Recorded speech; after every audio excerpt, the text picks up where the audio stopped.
I want to talk basically about one specific aspect about the reasons you said why you're running. Right.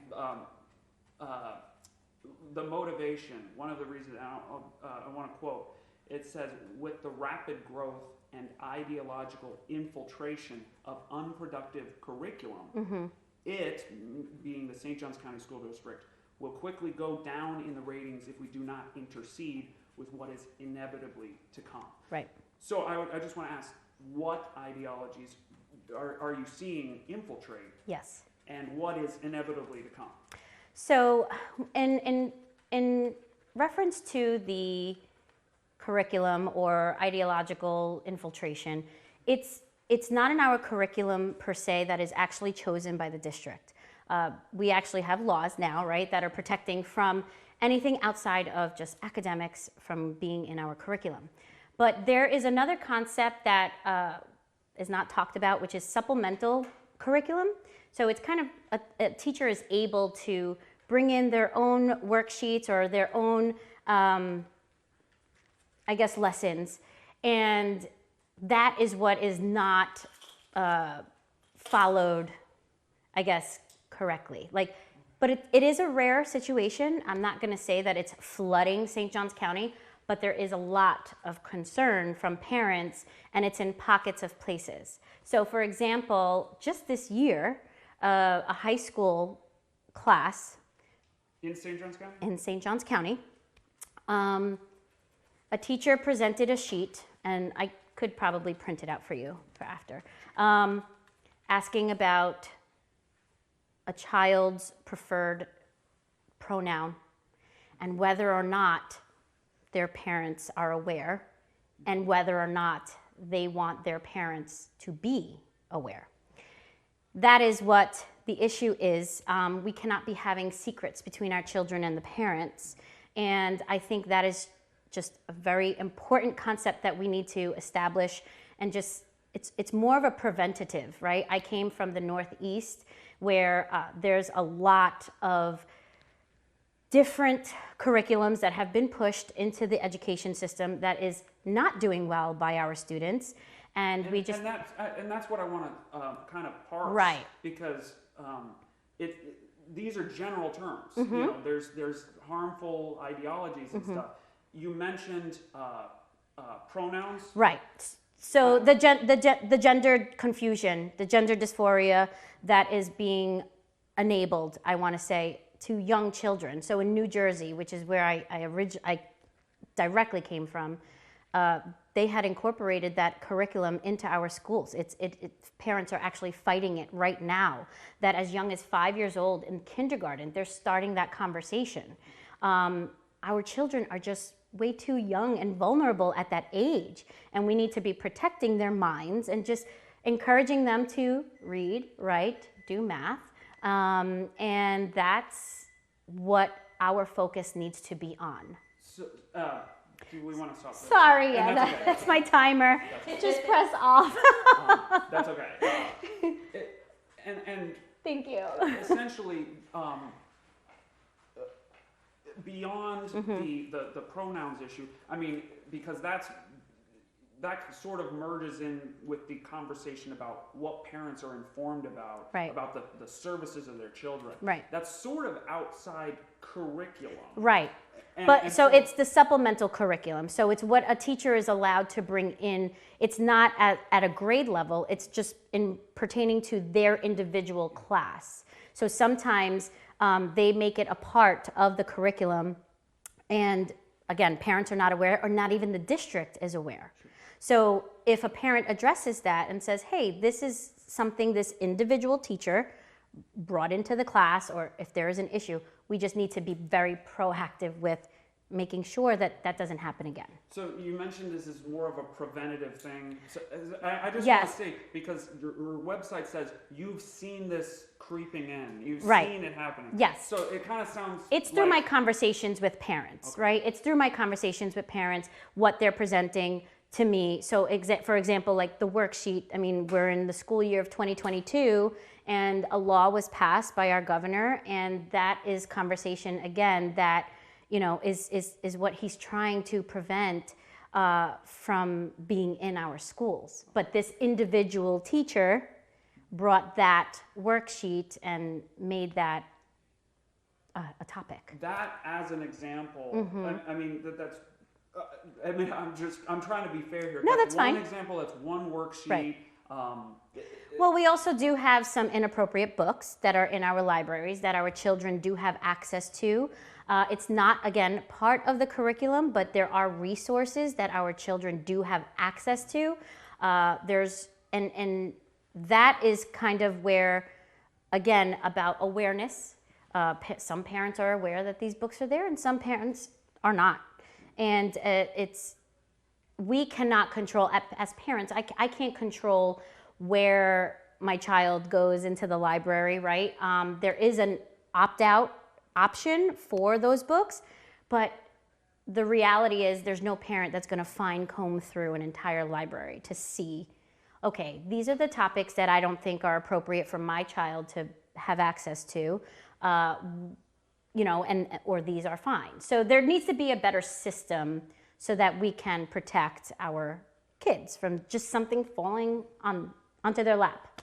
So unproductive curriculum, can you define that? So again, we should be focusing on reading, writing, arithmetic, so, you know, history. Those are we not focusing on that? And we absolutely are. Yeah. We absolutely are. However, when we start changing the pronouns of our children or encouraging that kind of talk, that is confusing. That is confusing to children because, again, when you're talking about grammar and now we're changing pronouns because of the way someone feels, we're literally changing the way grammar is correctly taught. To be clear, though, I want to clarify: you're not against a school supporting a family's decision to have their child's pronouns changed. That is their choice.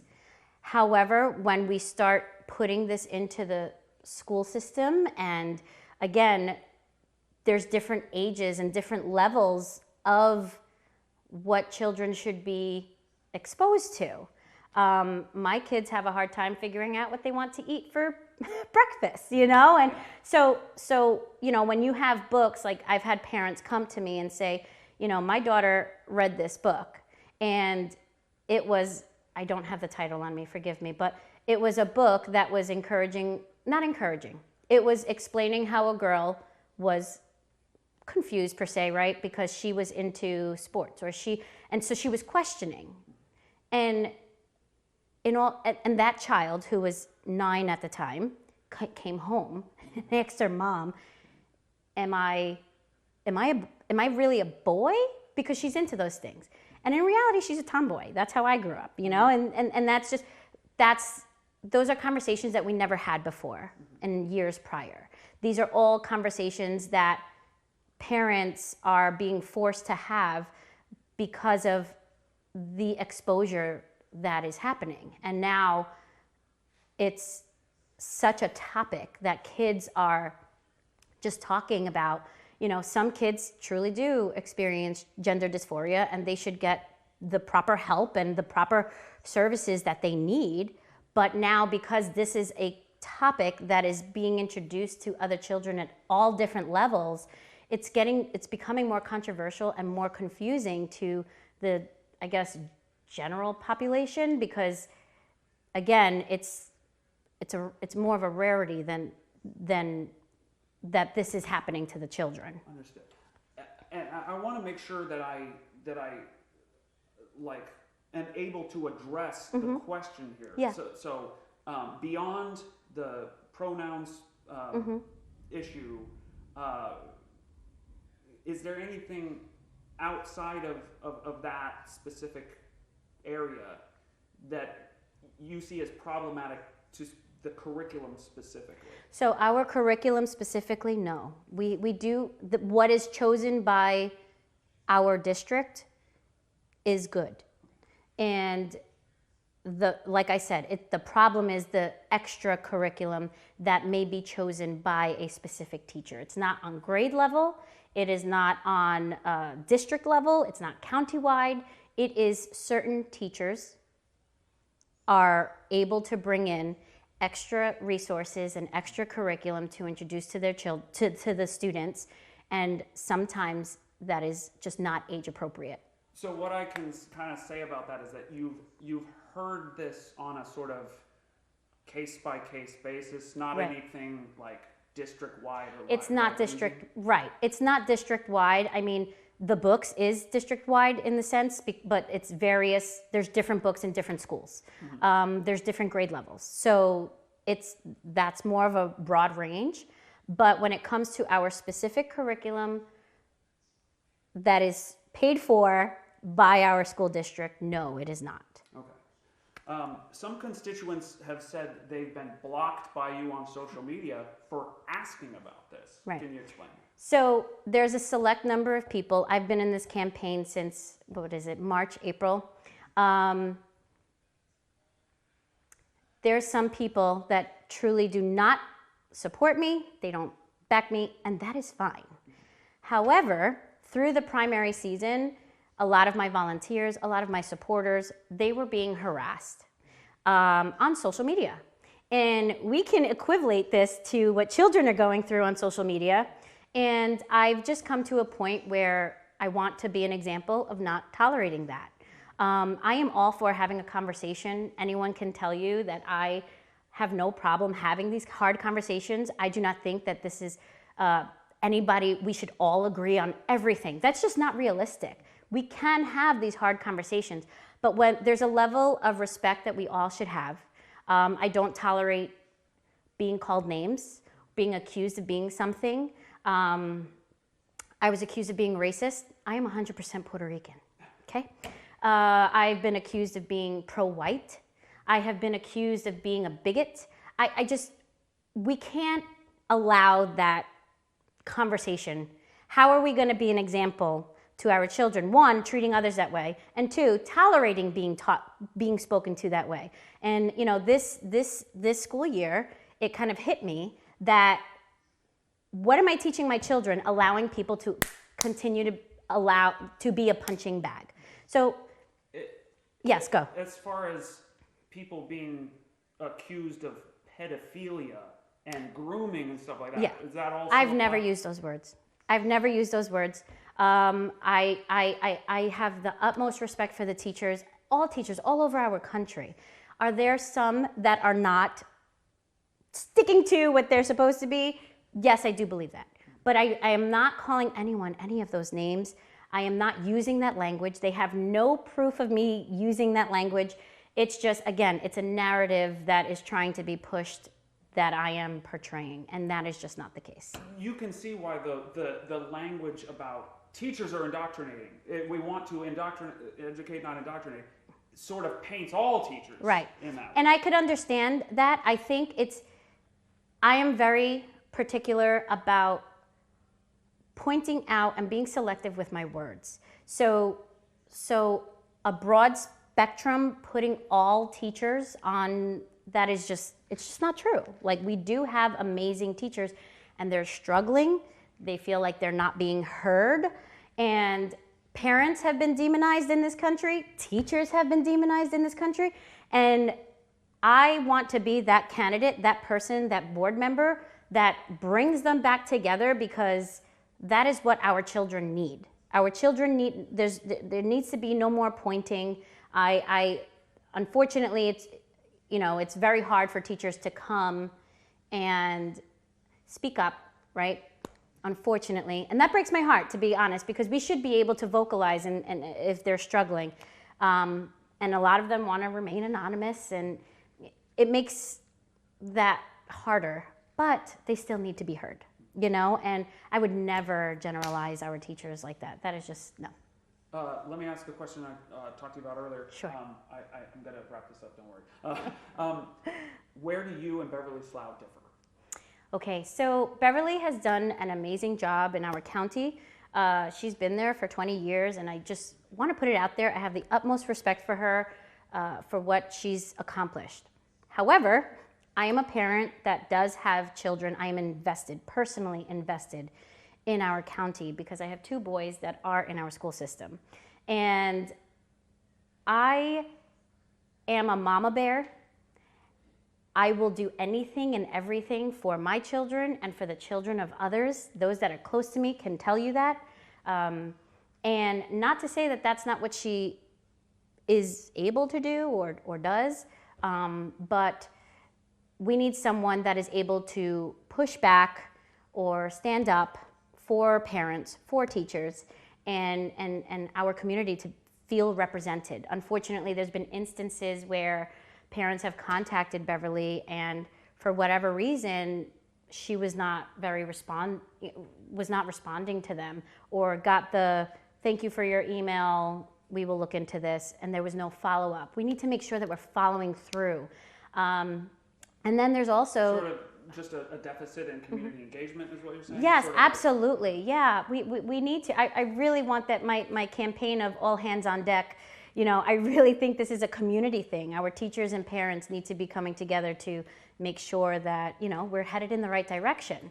And also a very big thing is we have an overgrowth problem. I'm all for responsible growth. Obviously, I'm part of the growth. But upon coming here, the only research that I had done was the schools and not so much about what was happening in the surrounding areas. And, it's not disappointing, but it's just alarming when you see, whoa, we have so many portables. We have 530 portables throughout our county. What are we doing? I came in, and the next commission meeting that I was able to attend, I attended to make sure that they were aware, like hearing it from someone's mouth. We have a problem. Our children are suffering with this irresponsible growth. And I'm truly grassroots. I have the support of moms, dads, grandparents, even aunts and uncles, people that don't even have kids, but they care. That is major. Whereas Beverly, when you see the donations, you do see lots of PACs and land developers or builders, and I don't have that kind of money. One more question. Moms for Liberty Yes. has endorsed you. Yes. I spoke with the co-founder, Tina. Oh, yes. Desevich? Yeah, last name. Sorry. I asked her a couple of questions, and I'd like to ask you the same one. Because the indoctrination thing has been a big... Absolutely. Whatever. Hot topic, yeah. Yes. That's been one of the main campaign things behind that group, and I asked, what can indoctrination happen through omission? Do you think? That's a good question. So, I'm all for the truth, but also reality, and at age appropriate times. So it depends, I guess, on what the omission is that you're referring to. But again, I think it's important that we just stick to the basics of education. I mean, changing all of that and yearly. Yearly. That is just, we need to figure something out there. And the reason I'm kind of asking is like the indoctrination is seen as stuff getting injected into the curriculum. Right. Whereas, someone's education and their upbringing, their education can be shaped by what is taken out as well. Right. So okay, so taken out. Or can it? Like, that's my question. Well, I guess it depends, right? Like, history is history, and we need to make sure that history is being shared from top to bottom, from front to back, with no omission. The more, the better, essentially. Well, absolutely, because you know what? Especially in regards to history, it shows us how we've evolved and how we've grown as a country and how far we've come and why we are such an amazing country. I think it's important to make sure that we are talking about all of those topics. I know the hot topics are, racism and slavery. Like, when I was going to school, I learned about it. Nobody's trying to take that out. Nobody is saying that it was taken out. And you have to learn about America's problems in order to grow up and solve them. Exactly, because if you don't know, history will repeat itself, and we do not We don't want that. So the other thing I asked Tina was, just based on that sort of premise, indoctrination. I asked her basically, are you against all indoctrination, or are you okay with indoctrination of conservative values? Right. Well, I don't hide it that I do have conservative values. However, indoctrination, when I'm referring to that, and I think when we're referring to that, is what is harmful or what could potentially be harmful for our children. Again, sticking to the basics of the academics and leaving lifestyle values or, certain social emotional learning. Right, values. right, yes. So, I as a mom, I'm a very involved mom, and I want to be the one who helps my child navigate through emotions. Why are our teachers responsible for teaching our children about how or what to feel? It was just nothing. How about we replace that and show them like home ec classes, right? And teach kids how to bake cookies and, cleaning up, and, because that was a class that was impactful in my life. So, we should not be,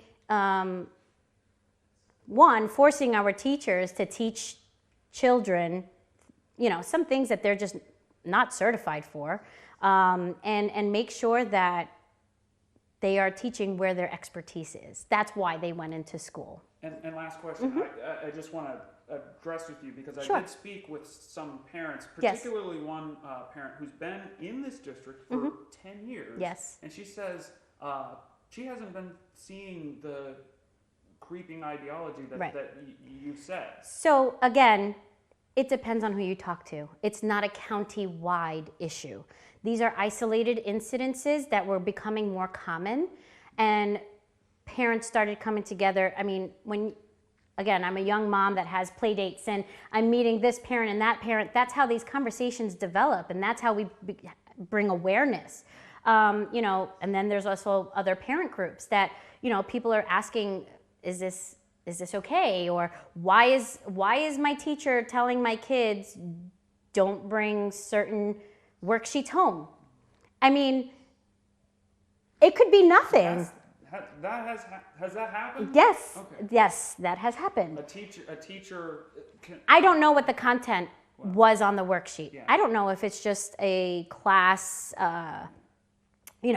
rule, right? Just so you're aware, I asked the district, I was Right. like, has there been any, changes to the curriculum? Because I Right. actually asked, this is what this candidate is saying that she's seeing, what's going on. Right. And they said, we can't really address that unless we have like a specific thing. Right. So the example, again, for just this school year alone, I do have that worksheet that was presented to students in regards to how they would like to be referred, and if their parents are aware. Like, that's a big red flag. We cannot be encouraging our children are. So even you're saying the damage is done by just even posing the question. Well, absolutely, because now you're allowing a child to have secrets against their parents. We have to fight society as it is with movies, with the internet, with shows. We as parents have so much to try to protect our children from, and we shouldn't be opening the door to allow them.